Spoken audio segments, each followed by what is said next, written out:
this is a video about, so I'm just recording a video about major seventh arpeggios.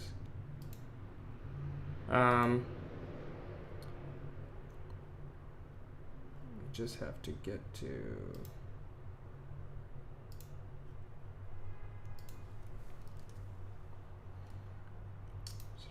here.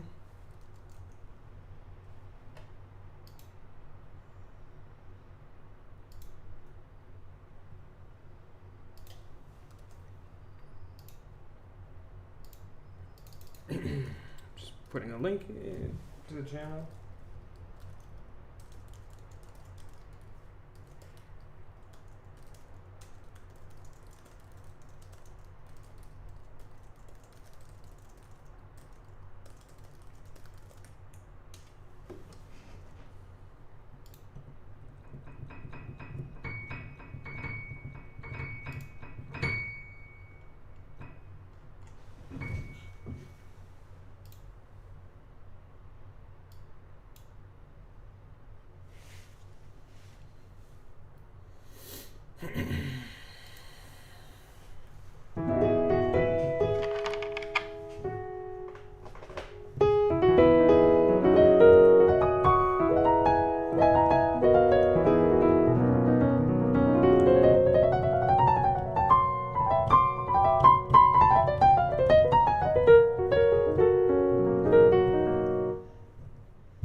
I haven't warmed up today yet, but I'm just waiting for someone to come on. I'm making this video for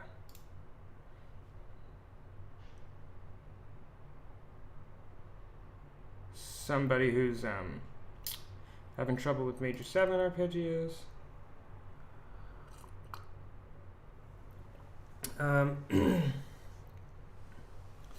So yeah, I'm just doing a little, oh hey, Nimoy, is that it? Nimoy? I've actually never tried to say that out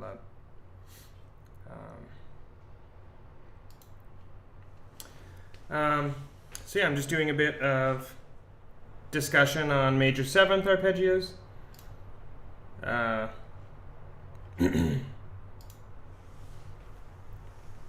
I've never really looked at this concept before. Like just arpeggiating major 7ths up and down. So basically this is just an opportunity to Nimoy, nice.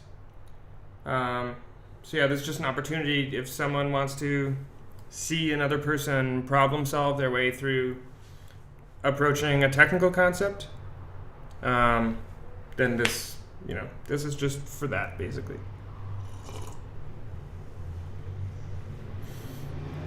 Let me close my window. It's pretty noisy.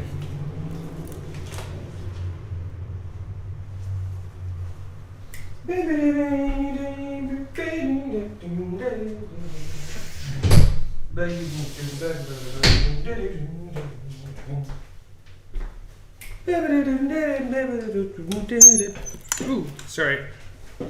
Put my headphones too close to the...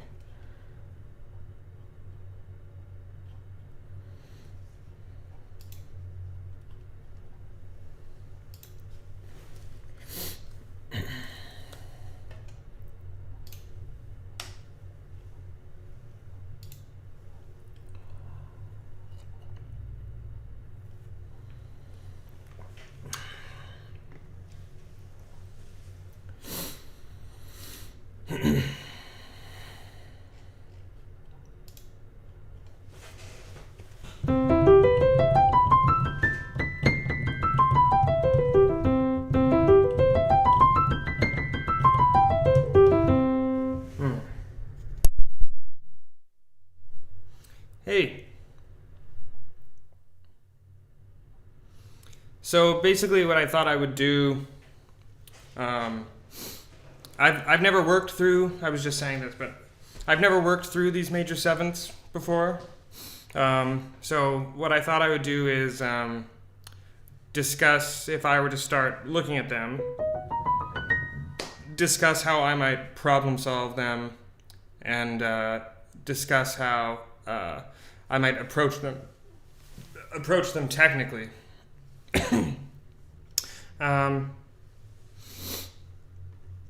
So yeah, it's kind of handy. I've never done this before, so it's a chance to see maybe an example of what it means to work through a technical concept and some different solutions that you can use to different technical problems, if that makes sense. Great. So the very first one is C major 7. So let's start with C major 7. So the first questions, so like I said, technique is always contextual, right? Technique is always about the context, where we're coming from, what sound we want. So the first thing we have to ask ourselves is, what speed am I playing these at? What kind of texture do I want? Will I be using pedal or will I not be using pedal? Right? So those are the three big questions in my opinion. The pedal question especially is important. So for C major 7, if we start with the right hand, let me just switch cameras here. If we start with the right hand, the first most obvious solution is to do 1, 2, 3, 4. And notice how I'm rotating my hand around. Right? Trying to align that fourth finger with my arm, with the bone. I'm just trying to strengthen it. So I'll rotate a bit this way, just to strengthen that finger so it has a bit more power. I'll do that with the pinky too. I had a teacher once who put this idea to me. She used to say the piano is actually supposed to be a circle. Right? In an ideal world, the keyboard would be a circle. So you just, and you're nice and relaxed all the way around. Right? So a way to kind of simulate that idea would be to rotate your hand as if you were moving down a circular keyboard.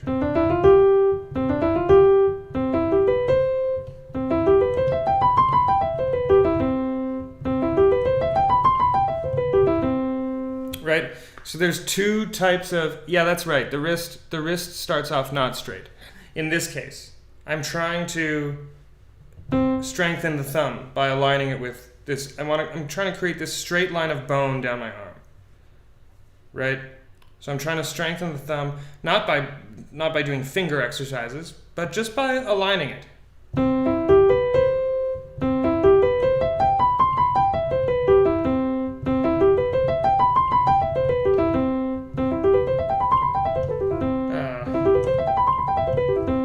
Right? So there's two ways my arm is involved.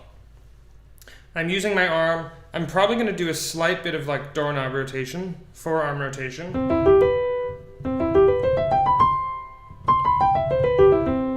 Right? So I'm moving this way with my wrist, rotating my wrist.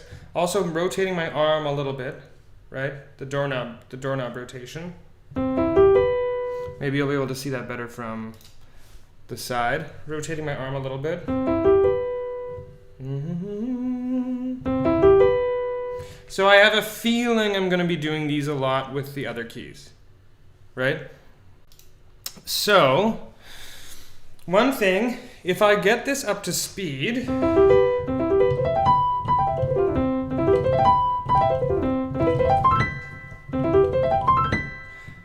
if I was getting this up to a high speed, I would probably use 1, 2, 3, 5.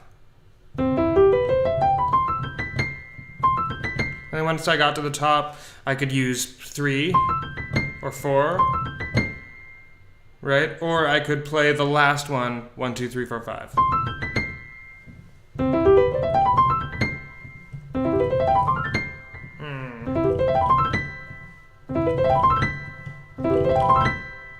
Even easier with pedal. Right? So basically the idea here is that as I build speed, I'm not going to worry about connecting my thumb to the next note. right? So I'm not going to be doing that, right? Exactly. With 1, 2, 3, 5, you don't cross under. You just move the arm across. That's exactly right. Because it's too fast to hear this disconnect. It's too quick to hear that. Right? And actually, I can probably move my arm quick enough that I could get away with it at a slower tempo.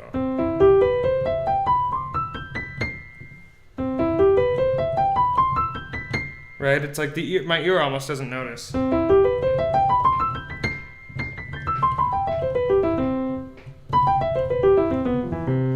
Going down, I hear it a little more. Right? But if I do...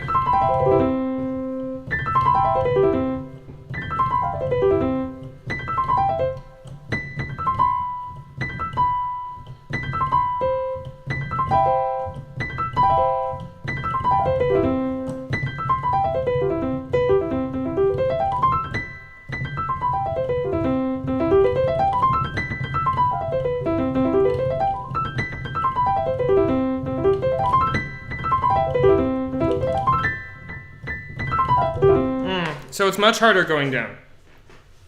So for me, practicing this going down, I would probably do some slow work.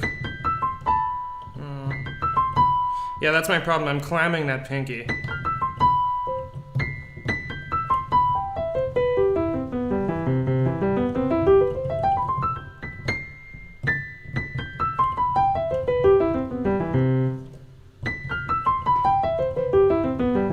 Right, and like you said, I'm just trying to get the arm across.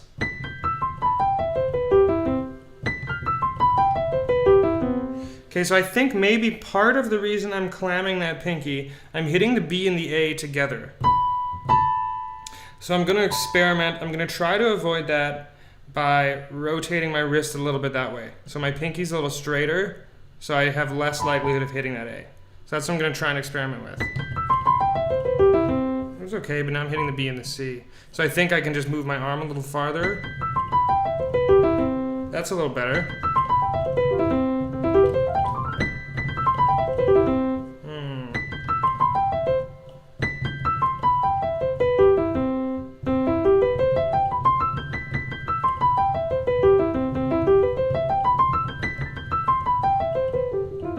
Okay, so another thing I just felt was I'm finding it is useful for me to think of the thumb,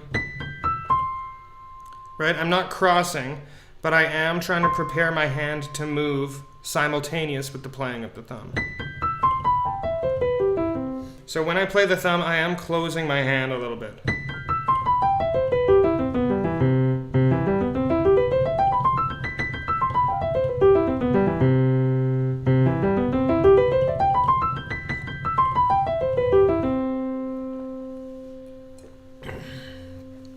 Having some coffee.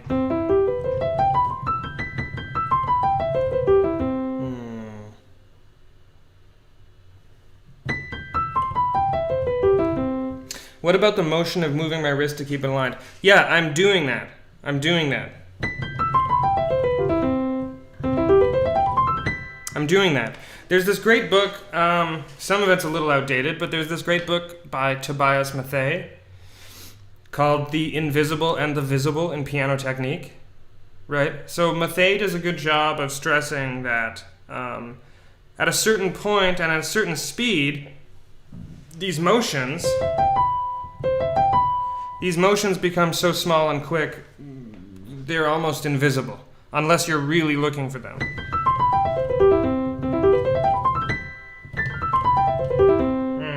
I'm still biffing that.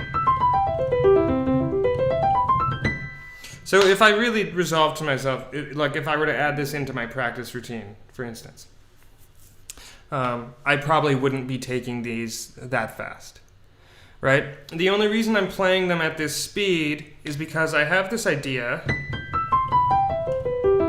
Now let's quickly test it. So I think that's getting me closer, right? I'm not going to play it at that speed too often.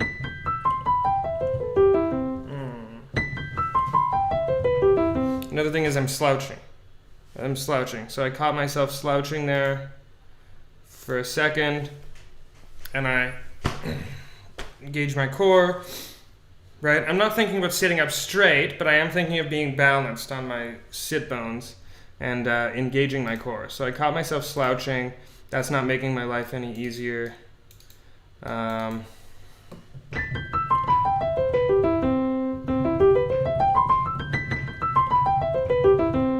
Right? So now this is like if I'm pedaling, even easier. Even if it's really light pedaling or flutter pedaling, which is the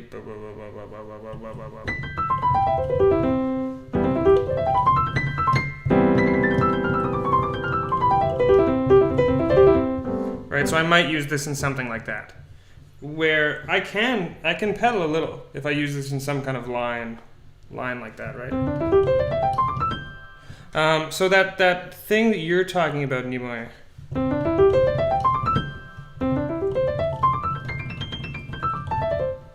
tough on the way down. So that thing you're talking about, I think also I would approach 1, 2, 3, 5.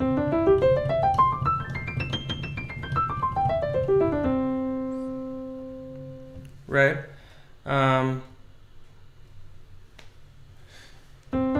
And again, just think about moving my arm.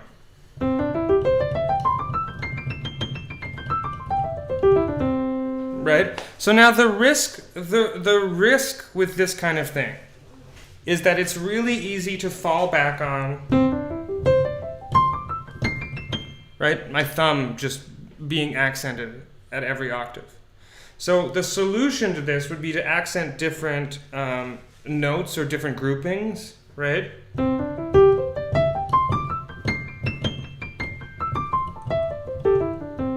That wasn't so easy.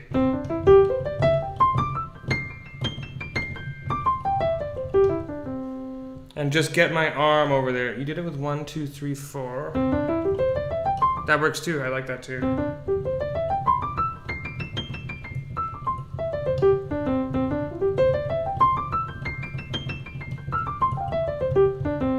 I think I prefer 5, but I do think 4 works. You know, and again, with a bit of pedal,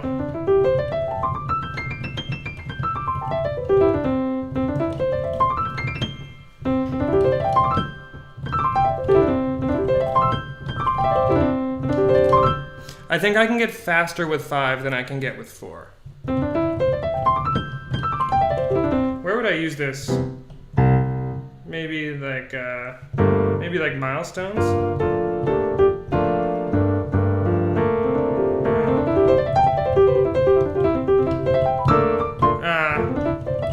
Sounds kind of McCoy Tyner if you do.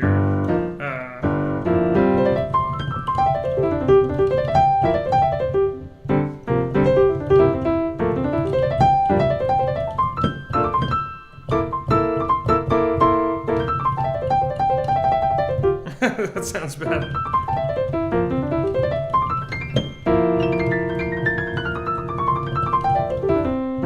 It's hard to go down.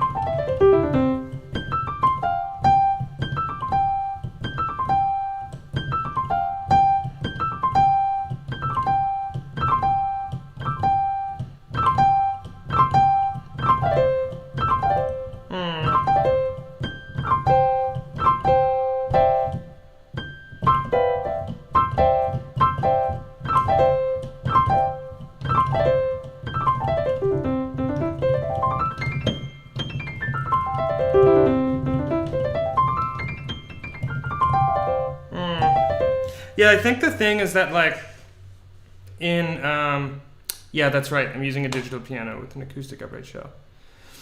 I think the thing that I don't like about 3/4 is that I don't trust this.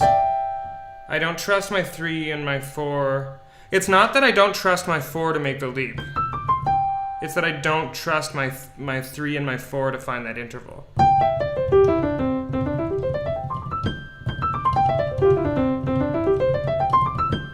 At a slow tempo, actually, I don't mind it.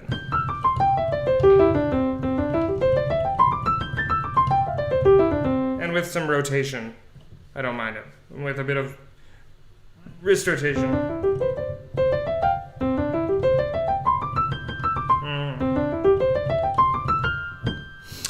I find also, okay, so the thing I'm feeling with 4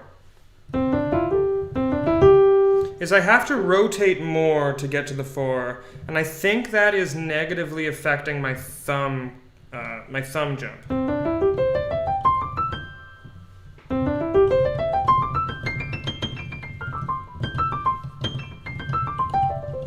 But does 4 make down easy? 4 almost feels easier to get to on the G, but then I feel it makes it harder for my 3 to get to the E.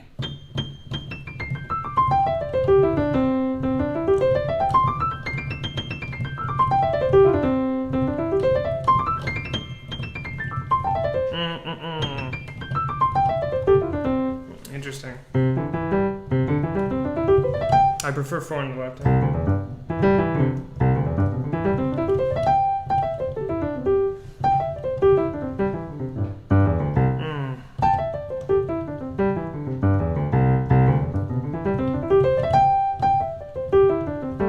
My left hand really doesn't have that.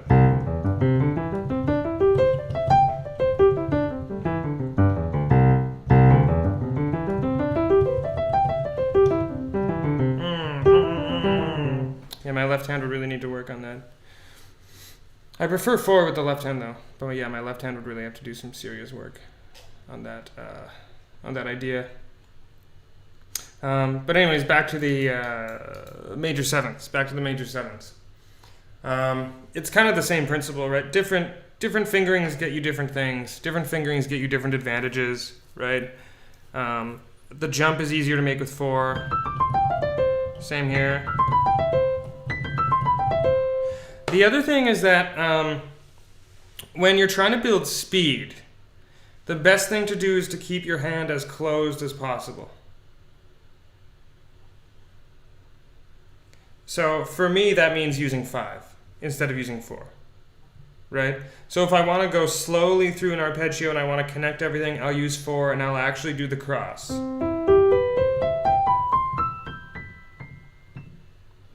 If I want to go quickly, I'll disconnect that, use 5.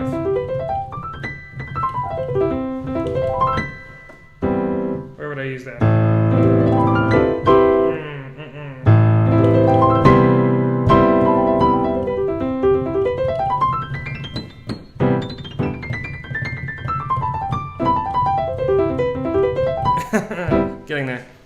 Getting there.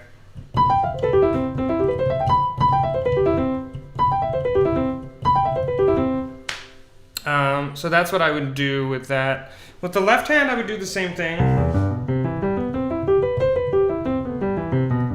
But I'm probably not ready to take the left hand faster. To take the left hand at the speed my right hand can do.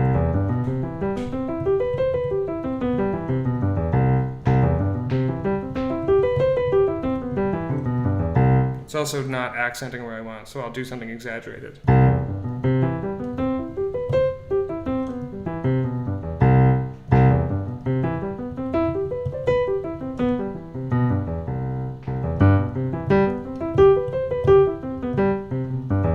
Hard.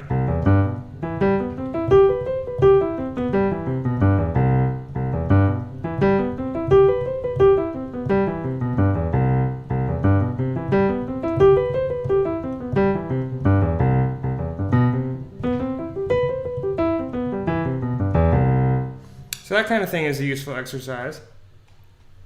Is it possible to have your wrist too straight on the major 7 arpeggio? Like this, like your wrist is just like frozen.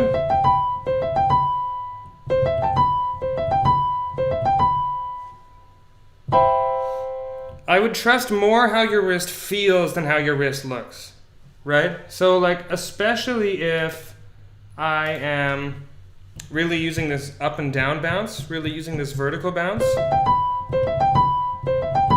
immediately at that point, I feel like my wrist can be a little more still, right? But there's still something coming from the arm.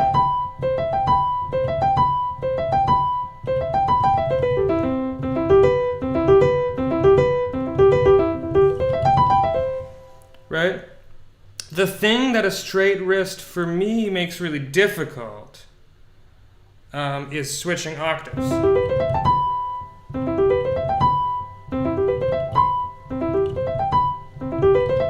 Look at that. Now I'm doing 1, 2, 4, 5. Why am I doing that?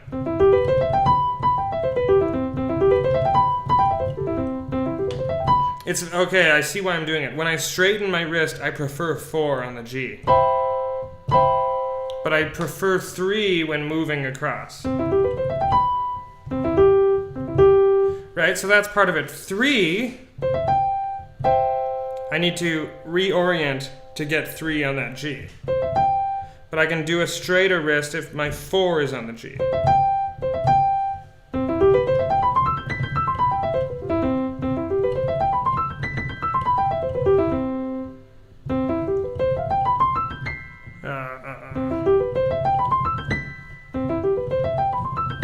Right, so there's something to be said for that.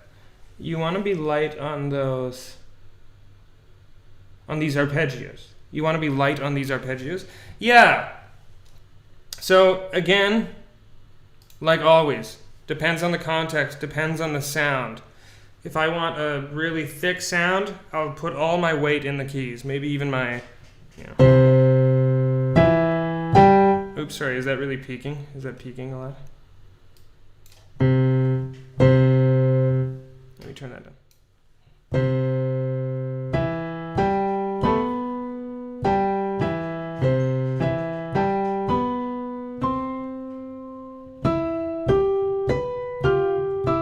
Oops. But then, it's kind of funny, like the way these things work. The moment I'm like really playing each arpeggio slowly and loudly, I could just use 2, right?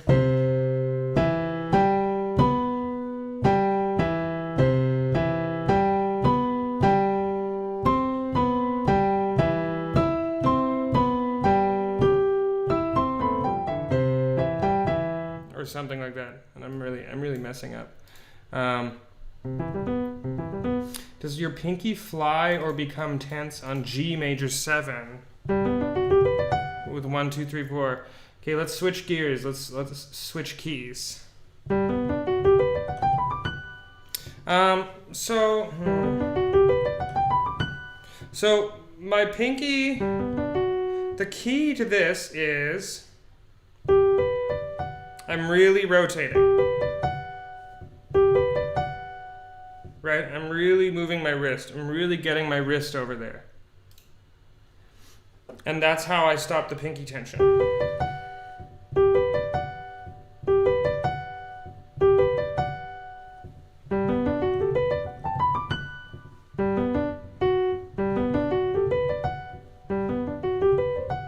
Right? The other thing to keep in mind with these is that these fingerings aren't a given, right? So like, is there another fingering I could do? Like, could I do 2, 1, 2, right? Like 2, 1, 2, 3, 4, 1, 2, 3, 4, 1, 2, 3, 4.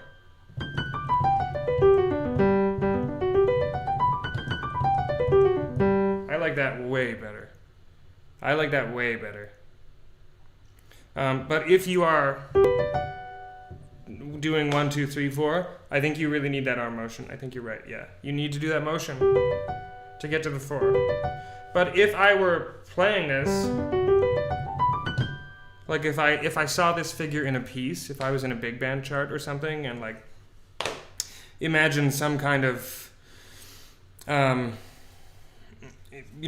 some kind of idea. Maybe we have like the saxophones playing a line, and then it goes up into the trumpets, and someone has written that into the piano, and I'm doubling that. I'd probably use this finger. I'd probably use 2, 1, 2, 3, 4. Right? Like if I saw that in a piece, I would never do that. I would never ever do that. I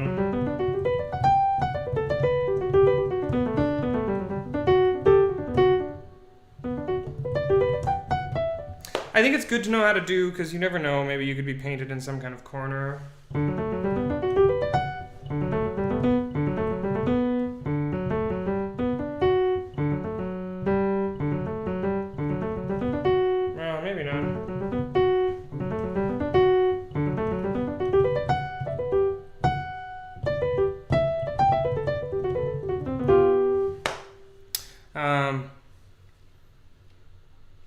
Yeah, exactly. It's important to feel the fingers as an extension of the arm. Yeah, that's exactly right. And to move things in such a way that your fingers are aligned with the arm. Right?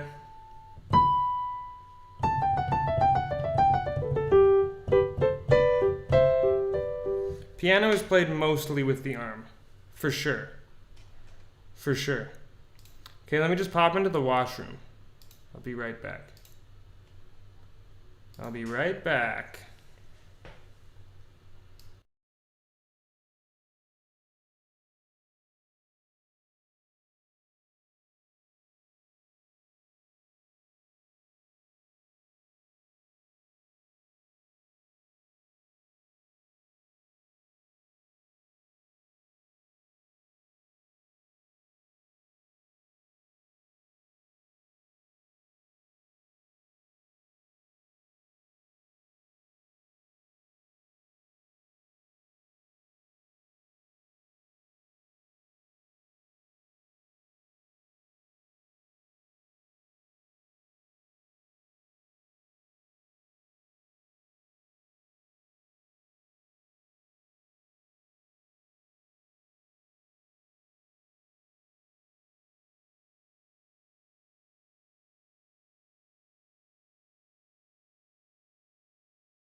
I'm back.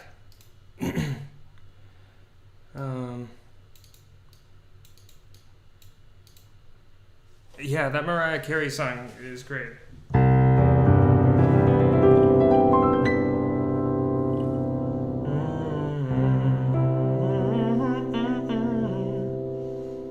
What's the next? I don't know any of the chords.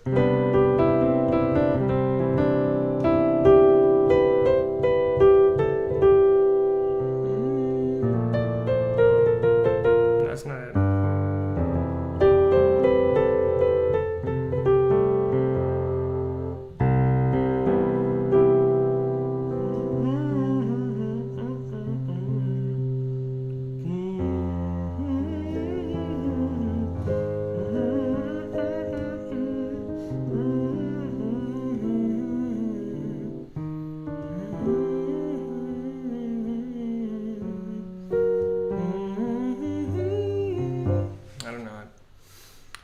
So yeah, that's G major 7. And the left hand, I might want to do something like 4 2 1 4 3 2 1.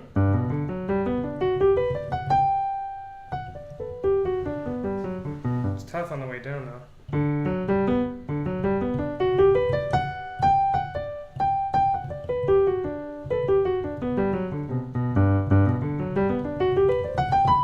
If I was really going at a hot tempo, I'd probably do something like 3 1 5 3 2 1.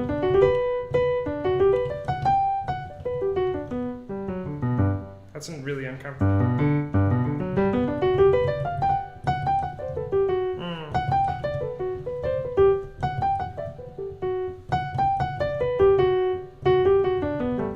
That's uncomfortable at the top with that extra cross.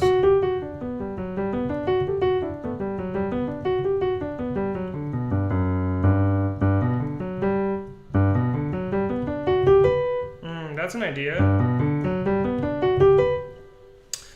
So that's 4, 2, 1, 3, 1, or sorry, 3, 2, 1, 4.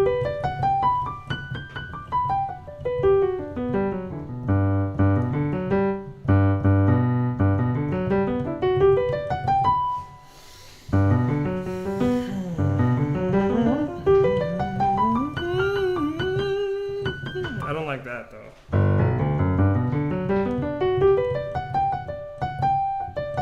Maybe I would just do 4, 2, 1.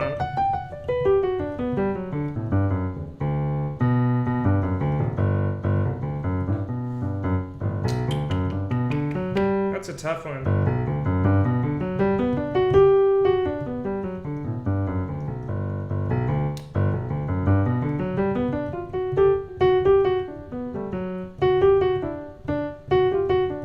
I just really don't like that. Thumb, thumb, thumb. I don't know how I could do that at speed. Like, I don't know how I could do that quickly.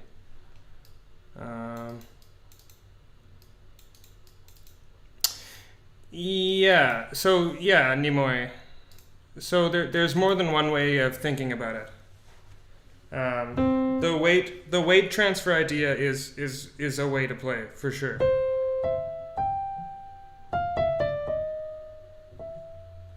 But it's one way to play. There's ways to play with your weight and really lyrically.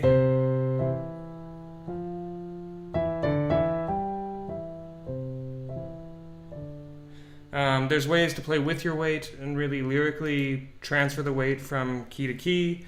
There's ways to bounce your arm up and down, and that gives you a more percussive, a more direct sound. There's ways to play without your weight in the keys. You can bring your weight out of the keys, right? Like for that really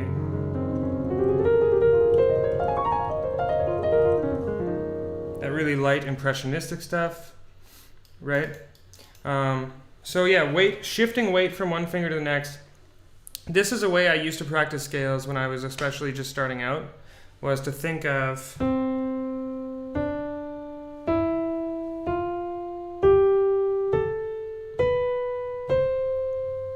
to think of exactly what Nimoy is describing. And certainly this is something you can do with arpeggios. Right? And especially in something really lyrical and really tender, and you can think of like playing on the pads of your fingers to make it even more lyrical, even more tender. Right? When to not do this? Well, if it's not the sound you want. Right? So if I want something more percussive, if I want to do something that sounds more like Chick Corea, maybe I'll do this little ba-ba-da-da, ba-ba-da-da.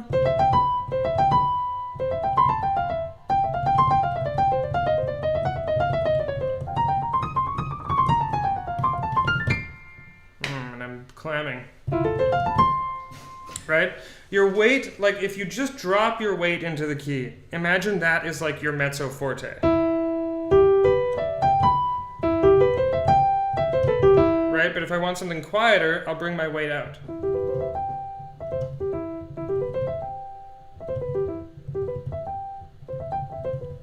Right? But once I get to that point, it's not necessarily healthy for me to just do isolated finger work. Right? So even then, I want to be feeling it in the arm. Right? So it's not so much, so I think it's not so much a matter of, I wouldn't think about bouncing, but I would think about shifting weight. I think it's more a matter of, these are two different gestures, they get us different sounds. How does knowing how to do both benefit us? Where do we use both of these techniques? What sounds do both of these techniques get us? Right? And this arm bounce, it's great to know how to bounce the arm, because when the weight transfer fails us, right? In other words, when we're not getting the sound we need from this weight transfer. When we're not getting the sound we need from this weight transfer, it's good to have tools that can keep us relaxed. So I think definitely it's great to know about shifting weight from one finger to the next. But it's great to know more than just that. So I don't think it's an either or. I think that it's just what sound is this giving me, right? What sound is this technique going to get me? How can I stay relaxed if I want a different sound? So it's a whole wealth of things. It's a whole wealth of things. But in terms of problem solving these arpeggios, I don't know if all the time I would be transferring my weight. Right? Sometimes I will. But what's more important and more constant is this wrist rotation. And certainly at tempo, like once I get to there, I'm not thinking about weight transfer anymore. Because it would just be so loud and cumbersome. Right? It's unlikely that this is the sound that I'm looking for, I think. If it is, then go for it. The other thing about this, applying weight transfer ideas to things like this, I think the main thing that it makes more difficult, in my opinion, is that it makes it way too easy for me to accent the thumb, right? Right? If I'm just dropping my weight, because now I have to lift my weight out of the B and drop it into the thumb, as opposed to having my weight out of the keys and thinking about this buoyancy coming from the arm. Now I have my weight in the keys. I need to bring it out of the keys for the B, and then I need to drop it into the C. And this is part of why, when we're really moving at a high tempo, this is part of why it's good to think about lightness, bringing your weight out of the keys. But if we're moving at a slow tempo, I'll absolutely think about transferring my weight from key to key, right? Or something like...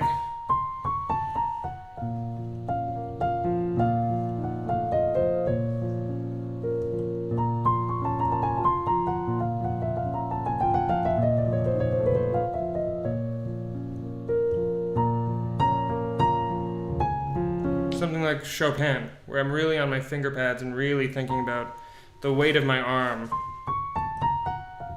Gives a nice, tender, even tone, right? But then my left hand is not going to be doing that. My left hand is going to be doing something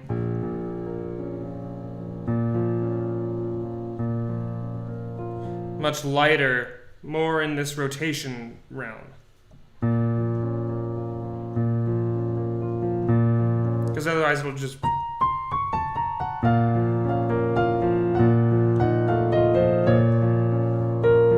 Right? So I think there's two ways to think about volume. More weight is more volume. More speed is also more volume. Right? So that's part of the key where if I'm doing this...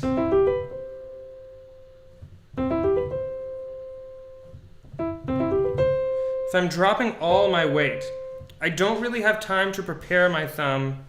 I don't have time to prepare my thumb, so I don't really have much control over the speed.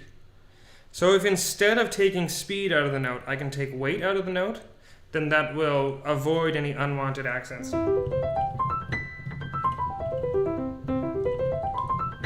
So I think the observation about weight is really important, but I don't think it's either or. I think it's more they're two gestures or they're two ideas that we know both of them, and they just give us different sounds.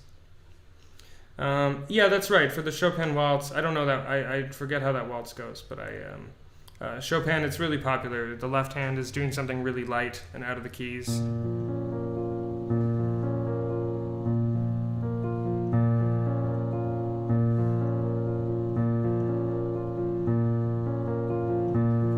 And the right hand is doing something really meaty, tender, full.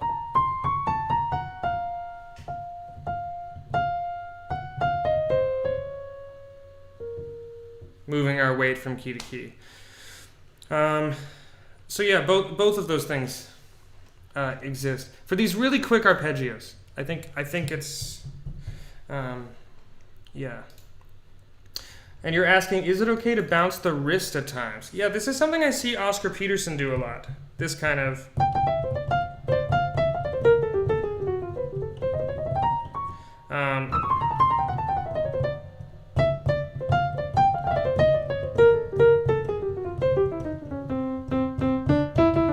this kind of wrist bounce thing, right? And that's fine to do as long as you're not isolating it, right? So I'm still feeling that in my arm, right? It's just a different sound. It's not this. It's this, right? So it's likely going to be something a little more accented, a little more detached, right? Because he's always bringing it like...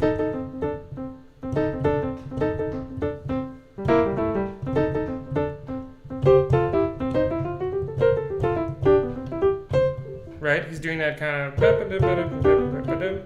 That's where he's hitting the wrist, on those accented detached notes.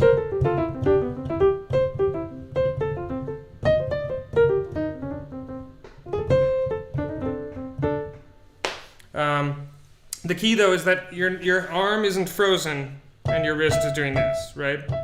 So it's still, the impetus is still from the arm. I think that's really important.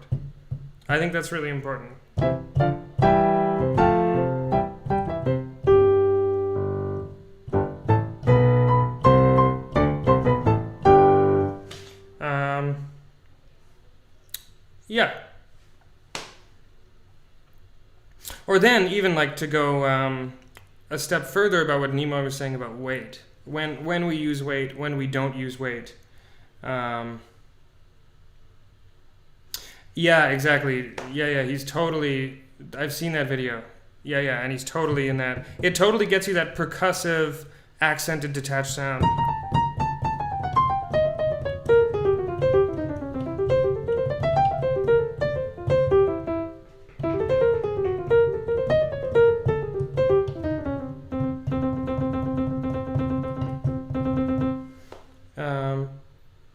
Yeah, that TV interview, yeah, it's great. It's him with, I think it's with Dick Cavett. Yeah, it's great. Yeah, so he totally is doing that wrist bounce, but it's not an isolated, I think it's really important to note,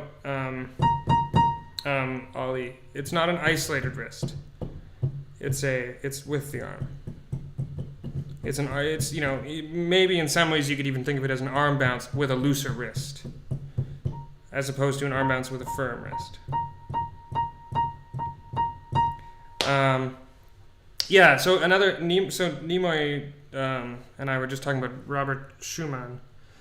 So on the subject of when to use weight, when not to use weight, I can also think of lots of Romantic era stuff where I have a bass and a soprano.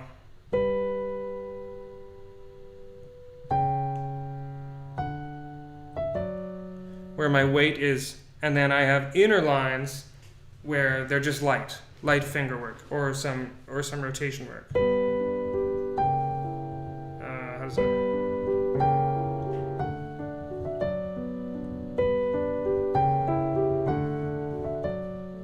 Is that how it goes?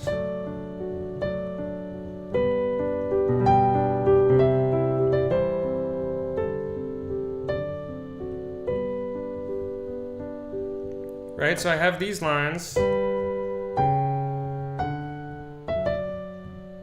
but then I have these inner lines, so my weight is here in the outside of my hand.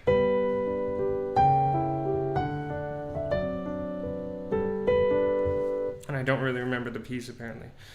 But then I have these little weightless lines happening on the inside of the hand that I'll access with either some light finger movement or even with some rotation, right?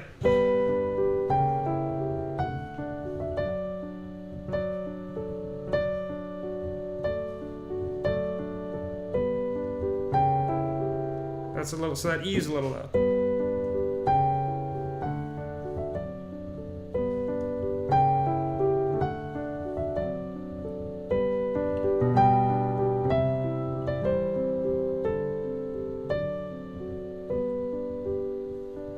Yeah, you know what? I'm not gonna say that title because you're German and you'll just be disgusted with my German. But yeah, it's a beautiful piece. Or like, let me see if I can find it. I wonder where I put that music.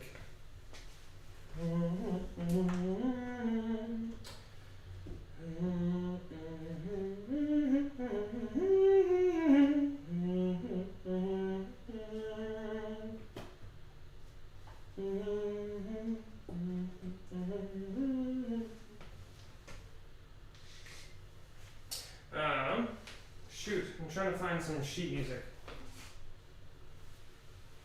I was trying to find another piece.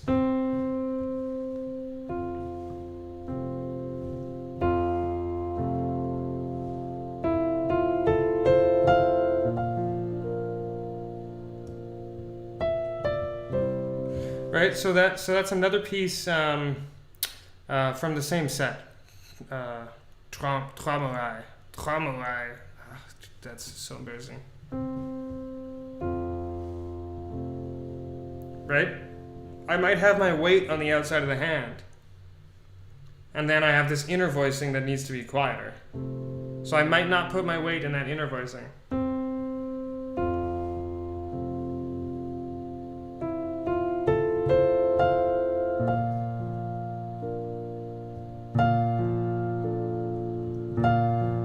Is that it?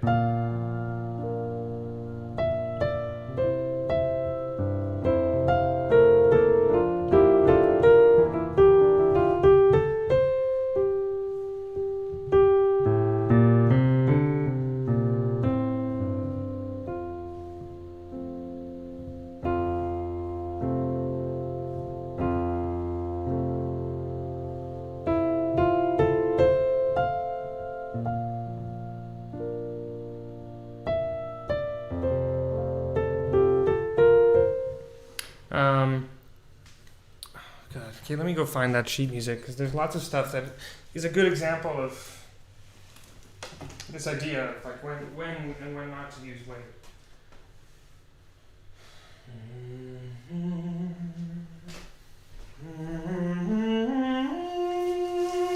Oh, it's right here.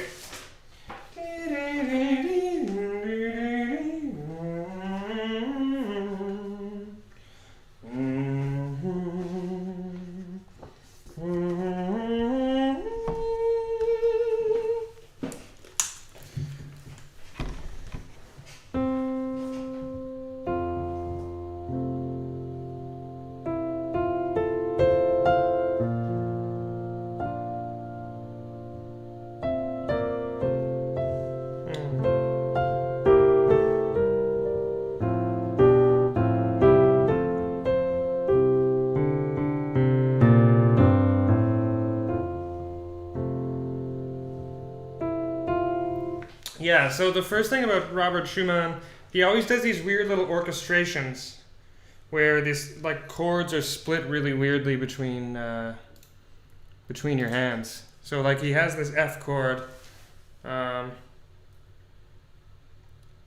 He has this F chord here, but he asks you to put the A and the C in one hand, and the F and the C, and the F and the high C in the other hand. Which to me says that he wants some kind of special voicing.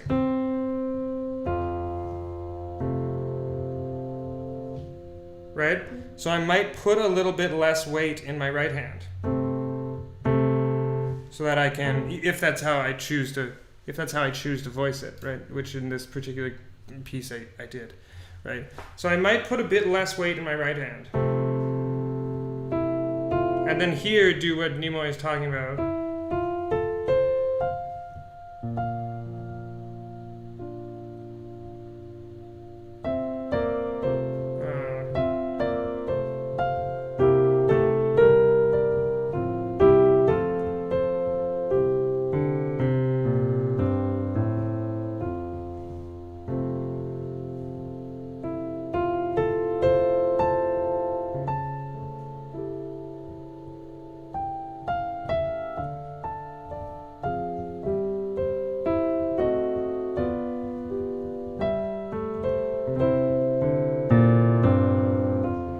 here's an example. I have all these inner lines.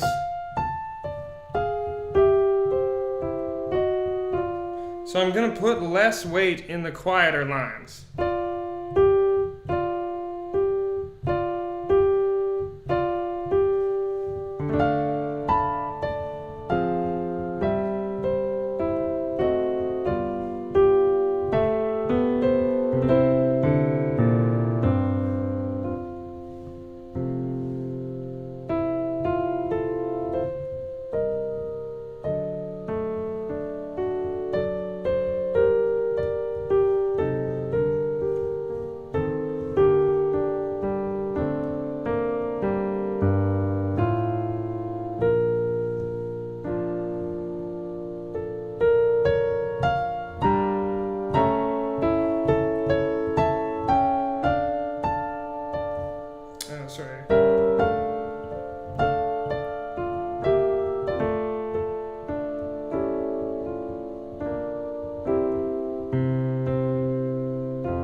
That's the big moment.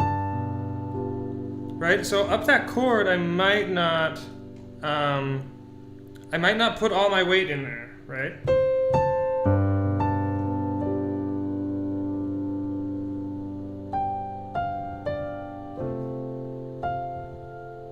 Where am I?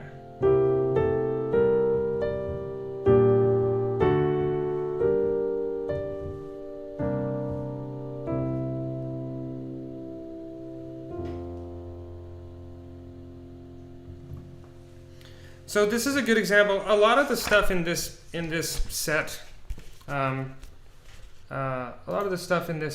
Kinderszenen is a good example of this. Although it's scenes from childhood, but it's not music written for kids to play. It's actually some of it's pretty hard.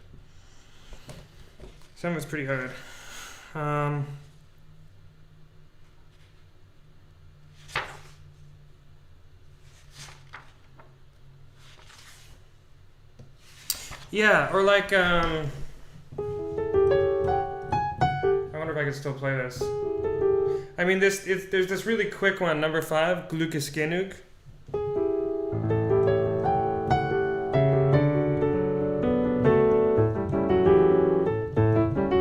I mean, this just isn't playable with thinking about keeping your weight in the keys. It's just not playable.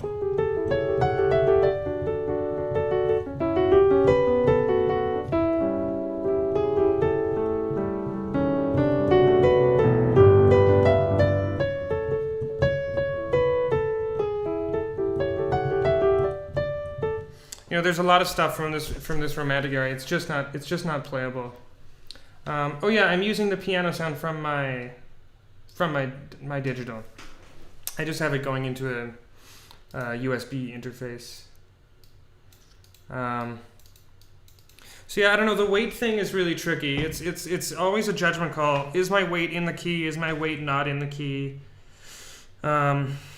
But I think it's a really important comment to make, especially when starting out. I think it's really good to be able to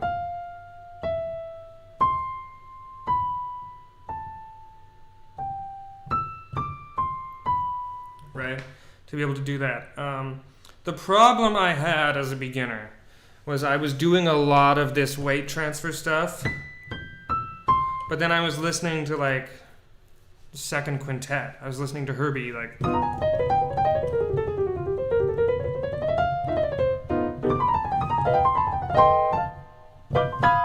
You know, like do that kind of shit.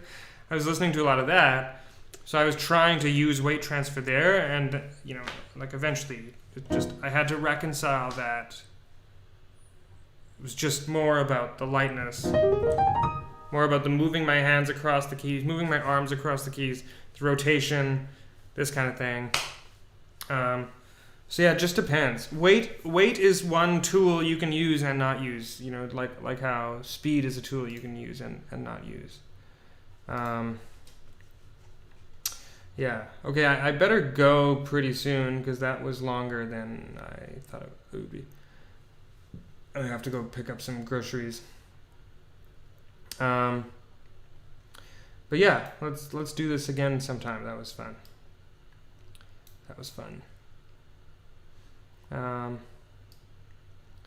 See you guys. I guess before we go, any questions about the major sevens or any particular keys that are really giving you trouble?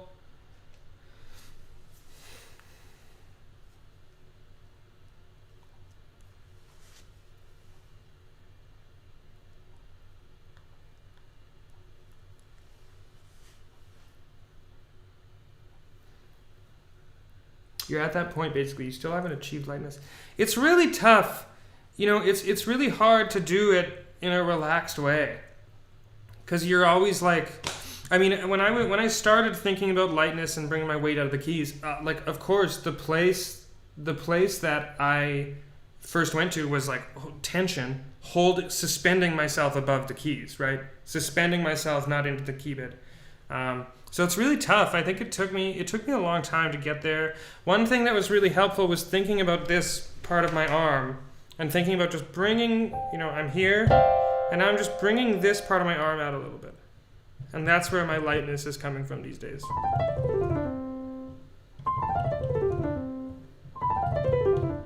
I'm just lifting it here. At this elbow, right? And that's been really helping me not to tense my shoulders. Right? How would I describe the tostado rotation of the wrist? So something to remember it by. How would I describe? Okay, so I think the forearm rotation, you can think of it as a doorknob. And then I guess this rotation is almost like using a computer mouse.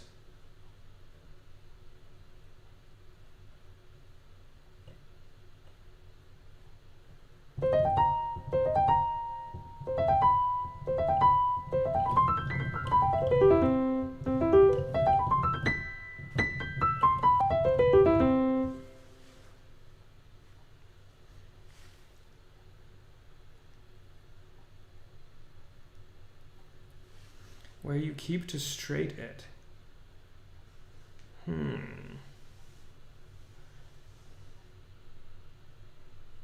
Oh, amazing. Amazing about the chromatic scale. Part of it too is what am I, can I hear this idea? You know what I mean? So it's kind of funny that you're into this romantic music, Nimoy, and all this,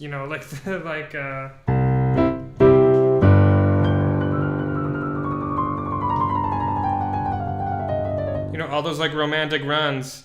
It's interesting, you can play this chromatic scale. I wonder if it's because you can hear it really clearly in your mind. Like you have a really clear mental picture of what the sound is. You know what I mean? Maybe something to think about. You're on mobile. Oh, sorry, Ollie. How would you describe where you keep it straight? Where do you keep it straight? I honestly wouldn't even think of it in that way. I wouldn't think of it as straight and bent. If something is not comfortable with a straight wrist, move your wrist. I would just think of it as what am I trying to support? What am I trying to do? Right? If I'm trying to support my middle finger, it'll be straight. If I'm trying to support my thumb, maybe it'll be straight, maybe it depends. If I'm trying to support my pinky and my thumb is playing something light,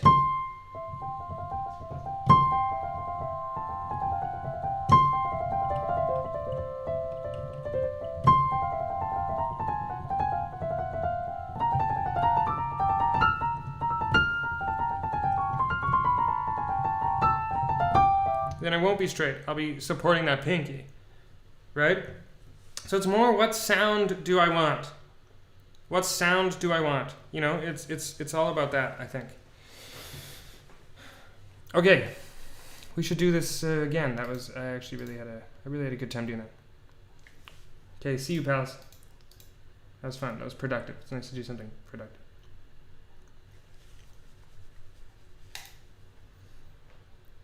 And save this link.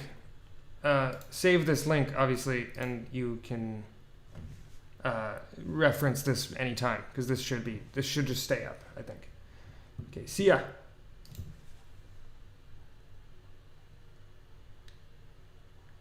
Yeah, good point. Yeah, good point. It's a really comfortable, structured finger position. Yeah, good point. Yeah, you automatically don't use much weight. Interesting.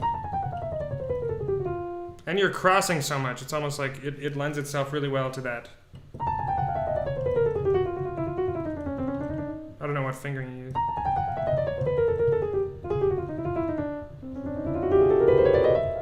It's not easy. Yeah, that's an interesting observation. Yeah, good point. Good point. Yeah. Yeah, good point. Something to think about. I don't work on my scales enough. Okay, see you guys. Yeah, I know. It'd be hip. Okay, see ya.